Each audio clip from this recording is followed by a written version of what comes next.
معاشرہ، جب معاشرہ کرائم فائٹ کرتا ہے تب کرائم آپ جیتتے ہیں. اب میں جب تھا جی فلانے نے پیسہ ادھر کر دیا، اس نے ادھر کر دیا، کس کس کو پکڑیں گے آپ جب تک معاشرے کے اندر آپ یہ اچھے برے کی تمیز نہیں دیں گے؟ اور ادھر میڈیا کا بہت بڑا ہاتھ ہے. اب مجھے ابھی آپ نے بات کی کہ جی دیکھیں کوئی سچ فلانے کے لیے اور کوئی سچ عمران خان کے لیے، ٹھیک کہہ رہے ہیں، یہ بالکل آپ ٹھیک کہہ رہے ہیں کہ گورننس کوئی کہے گا کہ عمران خان کی بہتر ہے، کوئی کہے گا کہ شہباز شریف کی بہتر ہے، کہہ سکتے ہیں کیونکہ ڈفرینٹ اوپینینز ہے. کوئی کہے گا کہ اکانومی اس ٹائم میں بہتر تھی، کوئی کہے گا میرے ٹائم میں. یہ بالکل ٹھیک ہے، لیکن جب کوئی لوگ کرپشن کے اندر 16 ارب روپے کی corruption open and shut case میں اگر ایف آئی اے کو اس کا انڈر ٹرائل ہے، اس کو آپ کیسے کہہ سکتے ہیں کہ جی اب وہ میری رائے اور فرق ہے اور اس کی رائے فرق ہے؟ وہ تو اس کا مطلب کہ جب اب نواز شریف جھوٹ بول کے 4 ارب روپے کی پراپرٹیز ہیں لنڈن کے اندر جدھر ہیں، اس کے بیٹے نے ایڈمٹ کیا کہ یہ بینیفیشری اونر ان پراپرٹیز کی مریم نواز ہے. مریم نواز جب چھوٹی تھی، جب پراپرٹیز نہیں، اس کا مطلب نواز شریف کا پیسہ ہے. کیا وجہ ہے کہ آج تک اس کو کئی لوگ لیڈر مانتے ہیں؟ بلکہ اسکیم پوری ایک کوشش ہو رہی ہے کہ اس کو پاکستان کے اندر ابھی پھر کہ عمران خان کو بھی ڈسکوالیفائی کرو اور پھر کہیں جی اچھا دونوں کو ہم الیکشن لڑنے کی اجازت دے دیتے ہیں. یعنی مجھے اور اس کو ایک ہی جگہ پہ کھڑا کر دیا.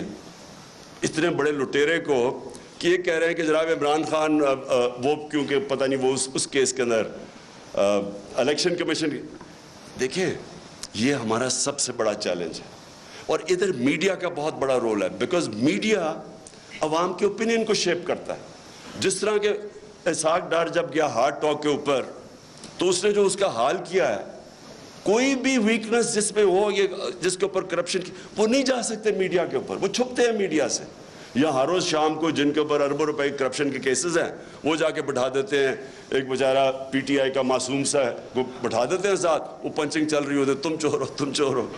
سو میری سب سے یہ جو اور اسی کے اوپر میں آ رہا ہوں کہ جب ہماری اسٹیبلشمنٹ کو پتا تھا ان کی پاس کتنے سال 30 سال سے یہ ملک کو لوٹ رہے ہیں، سارے ان کے پاس کیسز، مجھے انہوں نے دکھائے. میں سوال یہ پوچھتا ہوں کہ انہوں نے کیسے ان کا راستہ نہیں روکا؟ اگر ملک کی فکر ہے تو کیسے آپ ان کو اجازت دے دیتے ہیں؟ ایک تو ہمیں پتہ ہے کہ امریکہ کا انٹرسٹ، امریکہ کی جو پالیسی ہے وہ اپنے انٹرسٹ پروٹیکٹ کرتے ہیں. ان کا ہے کہ جی وہ پاکستان ہمیشہ ایک ٹیلی فون کرو تو جو کام کروانا چاہے یہاں سے کرنے کے لیے تیار ہیں. اس کا یہ نہیں مطلب کہ اگر آج میں کہتا ہوں کہ بیسز نہیں دے رہے ہیں یا میں کہتا ہوں میں نے روس یہ نہیں کہ میں اینٹی امریکن ہوں. میں ان کا اپنا انٹرسٹ ہے، ہمارا کام ہے اپنے لوگوں کے انٹرسٹ پروٹیکٹ کرنا. یہ اینٹی نہیں ہے، لیکن ان کو اتنی عادت پڑی ہوئی ہے یہاں کہ یہ ہاتھ باندھ کے سامنے کھڑے ہو جاتے ہیں. تو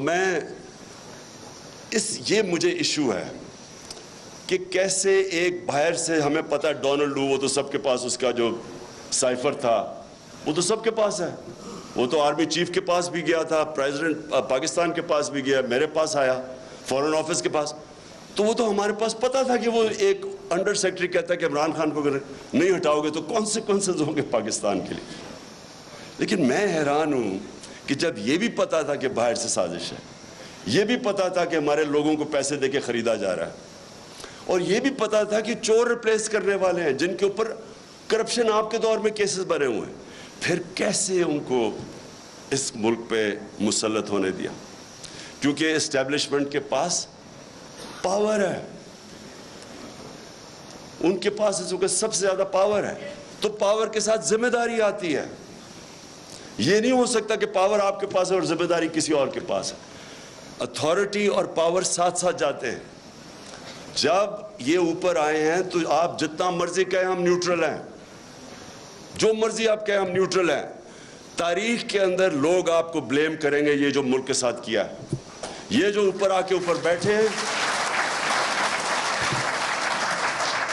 تاریخ لکھی جا رہی ہے پاکستان کی کہ کیسے آپ نے ان لوگوں کو ہمارے پر مسلط ہونے. اور جو 4 مہینے میں ہوا ہے پاکستان کے ساتھ، ان 4 مہینے میں جو مہنگائی کے اوپر سپوزٹلی آئے تھے اور آج جو مہنگائی ہے. اور میں آخر میں اب بات کرتا ہوں، اب کوشش کیا کی جا رہی ہے؟ پہلے ان چوروں کو مسلط ہونے دیا. ان کی کوشش یہ تھی کہ اچھا جی وہ ہٹائیں گے جب یہاں تو گورنمنٹ جب ہٹتی ہے لوگ مٹھائیاں بانٹتے، وہ نہیں ہوا، پبلک نکلا ہی سڑکوں پہ، کبھی پاکستان میں اس طرح پبلک نہیں نکلی۔ اور اس کے بعد جو 17 جولائی کا بائی الیکشن ہوا وہ ایک اور شوق مل گیا، جب الیکشن کمیشن بھی ملی، انتظامیہ بھی، یہاں بڑا مشکل ہے، یہ تو ایکسپرٹس ہیں دھاندلی کے، تو ادھر بھی جیت گئی تحریک انصاف۔ 25 مئی کو انہوں نے جو ظلم کیا اس کی کوئی مثال نہیں ہے کہ پاکستان گھروں میں رات کے 3 بجے جا کے عورتیں بچے بات دیکھ رہے ہیں، ان کے اوپر جا کے ان کو ذلیل کیا۔ دیکھیں آدمی اپنے اوپر تو چلو وہ لے بھی لیتا ہے، لیکن عورتیں بچوں کے رات میں 3-4 لوگ گھر گھسا ہیں تو ان کے اوپر کیا گزری ہوگی، خوف پھیلایا گیا، اس کے باوجود پھر سے اٹھ گئے۔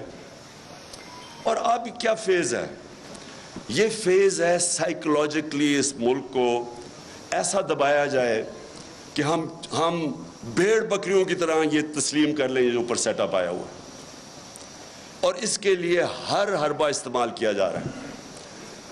سوشل میڈیا کے لوگوں کو جس طرح اٹھایا جاتا ہے، کئیوں کو اٹھا کے پھر جس نے کوئی فوج کے خلاف ٹویٹ کی ہو اسے کہتے ہیں، اسے پہلے اٹھا لیتے ہیں، پھر کہتے ہیں اچھا یہ نہیں کہ میرے سے معافی مانگو، کہو کہ عمران خان نے کہا میرے ان کے خلاف ٹویٹ کروا۔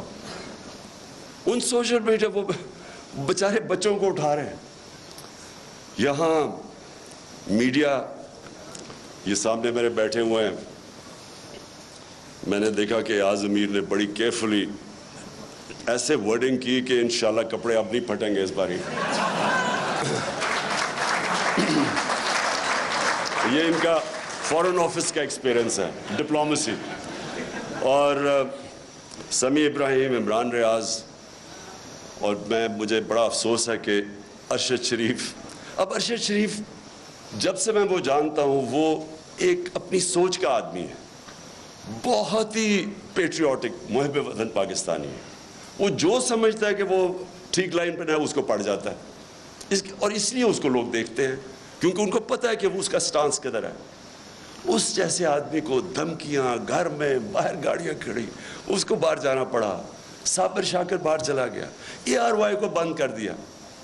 اے آر وائی کا کیا قصور تھا؟ اگر شہباز گل سے اگر ایک جملہ نکل ہی گیا ہے جو کہ اس کو نہیں کہنا چاہیے تھا، جس کو غلط پرسیو کر سکتے ہیں، اس کے اوپر اے آر وائی کو کیسے بند کر دیا؟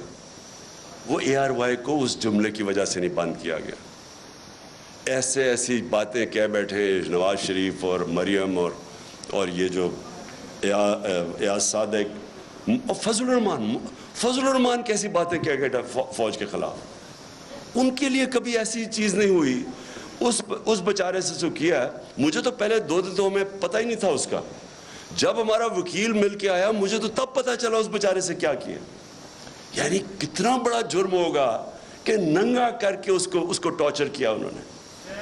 یعنی ایک انسان کی ڈگنیٹی کہ اس کو پہلے آپ ننگا کریں، پھر اس کو بری طرح اتنی مارا اور انہوں نے اس کے سر کے اوپر بند کر کے پتہ نہیں کہیں پھرایا، مینٹلی اسے اتنا ٹارچر کیا کہ وہ بالکل بریک کر دیا اس کو، اور اسے کلوا کیا رہے ہیں کہ جی یہ کہو کہ عمران خان نے یہ سینٹنس کہا تھا تمہیں یہ بولنے کا۔ اس کے پیچھے اس کو بند کیا ہوا، اور اس سے جو بیچارہ جو اسے حال کیا، مجھے تو یعنی میرے خیال میں کہ ہمارا معاشرہ ادھر گر رہا ہے، اللہ کرے کہ اس سے اور نیچے نہ جائے۔ مجھے تو شرم آتی ہے یہ کر کیا رہے ہیں، اور کر کیا رہے ہیں وہ ان چوروں کو اوپر مسلط کرنے کے لیے ہمیں ایکسیپٹ کروا رہے ہیں ان کو۔ سب سے خوفناک چیز یہ ہے، اچھا کوئی بہت بڑا منصوبہ ہو، کوئی پاکستان کی بہتری ہو، چلے جی ہم یہ آپریشن بھی ٹالریٹ کر لیں۔ یہ چور جو 30 سال سے ملک کو پیسہ چوری کر رہے ہیں، 26 سال میں ان کے اگینسٹ جہاد کر رہا ہوں، ان کو ایکسیپٹ کروانے کے لیے میڈیا کا منہ بند، خوف پھیلا رہے ہیں، لوگوں کو ڈرا رہے ہیں، اور پھر آگے پلاننگ کر رہے ہیں کہ کسی طرح تحریک انصاف ٹوٹ جائے گی۔ ہمارے لوگوں کو کال کر رہے ہیں، ہمارے ایم این ایز کو کال کر رہے ہیں، ہمارے سینئرز کو اپروچ کر رہے ہیں، خوف پھیلا رہے ہیں ان کے اندر۔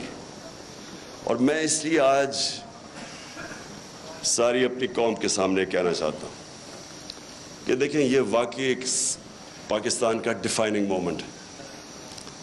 میں پھر سے کہوں گا کہ آز امیر اور میں ہماری وہ جنریشن ہے جو پاکستان کے ساتھ بڑی ہوئی ہے. میں نے کبھی اپنی قوم کے اندر یہ شعور نہیں دیکھا, ایسی بیداری نہیں دیکھی. فیملیز رات کے 12 بجے تک جلسے اٹینڈ کر رہی ہیں. میں جب انہوں نے جب 25 مئی کو یہاں